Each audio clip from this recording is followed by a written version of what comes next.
Assalamualaikum warahmatullahi wabarakatuh.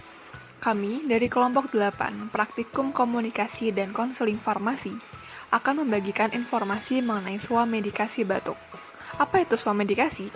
Swamedikasi atau pengobatan sendiri merupakan upaya yang dilakukan oleh masyarakat dalam pengobatan tanpa adanya resep dari dokter atau tenaga medis lainnya. Swamedikasi dilakukan berdasarkan dari pengalaman pasien atau dari rekomendasi orang lain. Pengobatan sendiri dilakukan untuk mengatasi keluhan-keluhan ringan yang terjadi pada pasien. Selanjutnya ada definisi batuk.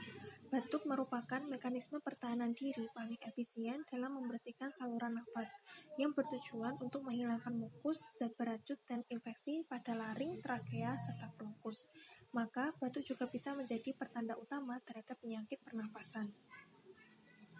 Kemudian ada jenis-jenis batuk. Umumnya, jenis batuk yang sering diderita oleh masyarakat adalah batuk kering dan batuk berdahak. Batuk kering ditandai dengan adanya rasa gatal di tenggorokan yang menjadi pemicu batuk tersebut. Sedangkan batuk berdahak dapat terjadi pada tahap akhir pilek atau akibat adanya paparan iritasi. Maka, perlu adanya terapi pengobatan yang tepat dalam mengatasi batuk, baik batuk kering maupun batuk berdahak. Umumnya gejala batuk sebagai berikut: demam, menggigil, nyeri pada tubuh, radang tenggorokan, mual, sakit kepala, berkeringat, dan hidung beringus.